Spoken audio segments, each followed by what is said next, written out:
El Ministerio Internacional Nueva Vida en Cristo presenta Momentos de Reflexión, un mensaje para su vida diaria, con el pastor Misael Ocampo Rivera. Bienvenidos. Hola amigos, cordialísimo saludo, bienvenidos a la reflexión en el día de hoy. Pasamos al capítulo 14 de Primera de Corintios, seguimos avanzando en esta carta. Ha resultado supremamente interesante porque trae mucha doctrina, mucho conocimiento, mucha enseñanza para edificarnos a nosotros. Gracias a estos capítulos de Corintios, las iglesias crecen fuertes, saludables, tienen líderes bien preparados, pastores realmente entrenados y preparados para toda buena obra. Capítulo 14. Fomenten este amor y anhelen los dones espirituales, pero sobre todo el don de profetizar. Porque el que habla en lenguas en realidad no habla con los demás, sino con Dios. Nadie entiende lo que dice, pues habla secreto por medio del Espíritu. Está notando lo que está explicando aquí, ¿verdad? ¿Qué es la profecía? ¿Qué es el don de profecía? ¿Qué tanto entiende el que profetiza? ¿De qué está hablando el que profetiza? Hay personas que cuando reciben una profecía de alguien, no tienen la precaución de grabarla o de guardarla o de prestarle atención, y cuando ya termina todo el evento, pues días después van a buscar al profeta para que les diga cuál fue el mensaje que recibió. Recuerde que el profeta no entiende lo que está diciendo cuando la profecía realmente viene de Dios. Si la profecía viene elaborada por el profeta, que entre otras cosas vamos a darnos cuenta en este capítulo, que el espíritu de los profetas está sujeto a los profetas, significa que hay profetas que profetizan de sí mismos, de lo que ellos piensan, de lo que ellos creen y de lo que ellos auguran, pero que hay profecías que vienen directamente de Dios. El Espíritu de Dios lo revela al corazón, a la mente del profeta, y el profeta recibe eso y muchas veces ni lo entiende ni se da cuenta, y él lo está soltando y lo está dando. Ahora puede ser, como le explicaba anteriormente, que él recibe el mensaje en una lengua extraña y luego él mismo lo traduzca, lo interprete y lo dé a conocer. Como puede ser que él lo está dando en un lenguaje extraño completamente, ni siquiera su mente está percibiendo lo que él dice, pero el que tiene ese don de interpretación de lenguas lo está captando y luego lo puede traducir y lo puede entregar y lo puede interpretar para la congregación. Por eso dice, nadie entiende lo que dice, pues habla secreto por medio del Espíritu, pero el que profetiza habla a los demás para darles fuerza, ánimo y consuelo. Ojo pues, ahí están las tres razones. Están las tres razones de la profecía. Primero se le habla a los demás para darles fuerza, para darles ánimo y para darles consuelo. Es decir, momentos duros, momentos difíciles, momentos en que se requiere una palabra para que la persona tome ánimo, la persona se consuele y la persona tome nuevas fuerzas. El que habla en lengua se fortalece a sí mismo, pero el que profetiza fortalece a toda la iglesia. Me gustaría que todos ustedes pudieran hablar de lenguas, pero me gustaría más que todos pudieran profetizar, porque el que profetiza es más importante que el que habla en lenguas, a menos que alguien interprete, pues de esa manera sí puede fortalecer la iglesia. Entonces, hermanos queridos, ¿de qué sirve que en la iglesia, en los tiempos de oración, 3 o 4 personas se agarren a orar en lenguas, 10, 15 minutos, 1 hora y a llorar en lenguas y todo lo demás, si nadie de los presentes sabe interpretar esas lenguas? Pues quiero decirles que eso es ignorancia, porque ese tiempo de oración en lenguas es para que lo hagas de manera personal y privada, allá en tu cuarto, cerrada la puerta, porque ni tú estás entendiendo lo que estás diciendo, menos los demás que lo escuchan. Y entonces quedas ahí con la sensación de que eres más espiritual que los demás, pero con tal de que eres más espiritual que los demás, ni siquiera entendiste lo que decías. Entonces hay que prestar atención y tener entendimiento sobre las cosas. ¿Para qué da Dios los dones? ¿Para qué nos da Dios el don de lenguas?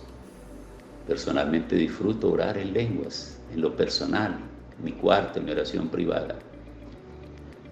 Yo he dicho que hay oración privada y hay oración comunitaria, o hay oración de comunión y hay oración de intimidad. En la oración de intimidad es esa que yo hago solo con Dios, y yo puedo pasar el tiempo que sea y puedo orarle en lenguas y pedirle muchas cosas, y seguramente Él me habla muchas cosas también a mí.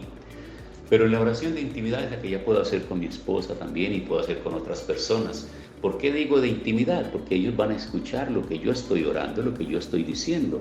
Pero ¿qué necesidad tendría yo entonces de empezar a orar en lenguas si yo no pudiera tener la interpretación y si mi esposa o las demás personas que están al lado mío tampoco interpretan lo que yo estoy haciendo, lo que yo estoy diciendo, ese tiempo de oración estaría fortaleciendo solo mi espíritu.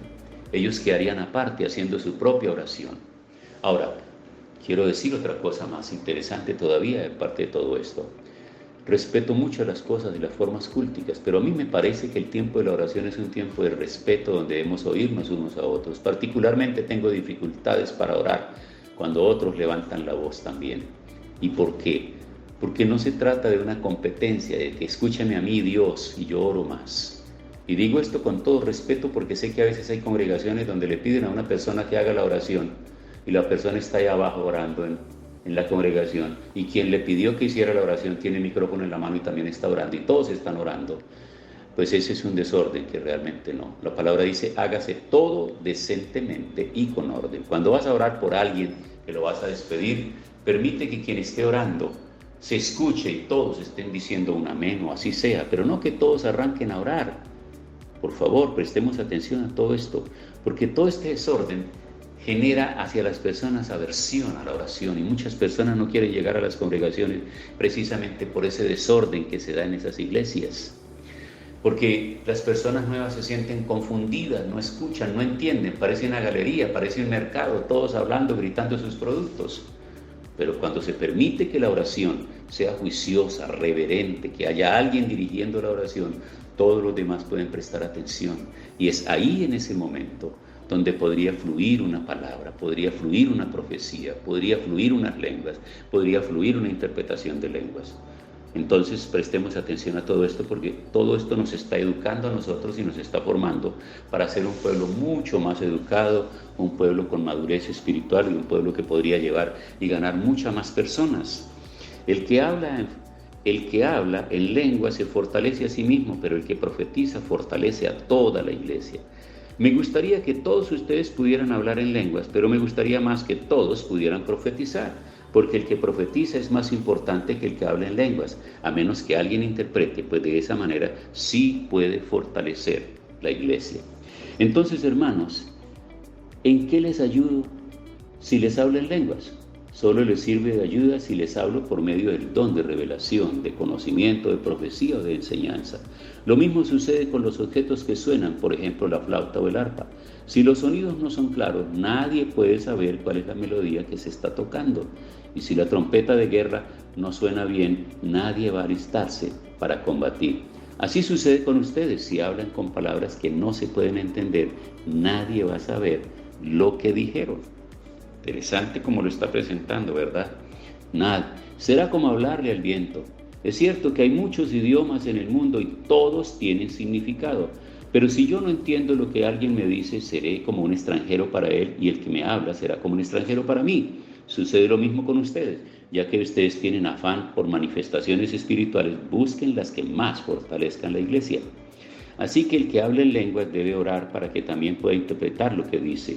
Pues si yo oro en lenguas, mi espíritu ora, pero mi mente no entiende nada. Entonces, ¿qué puedo hacer? Oraré no solo con el espíritu, sino también con el entendimiento, y cantaré no solo con el espíritu, sino también con el entendimiento.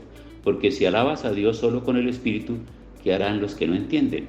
Cuando des gracias no podrás decir, así sea, porque no entienden lo que dices. Puedes agradecer muy bien, pero eso no fortalece a los demás. Doy gracias a Dios porque hablo en lenguas más que cualquiera de ustedes, dice el apóstol.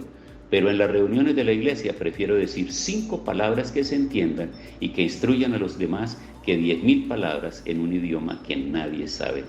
Hermanos, no piensen como niños. Sin embargo, en cuanto a la maldad, sean inocentes como bebés, y en su modo de pensar sean adultos, maduros. Así dice la Escritura. Por la gente que habla en un idioma diferente y por los labios de los extranjeros le hablaré a este pueblo, pero ni aún así me harán caso, dice el Señor.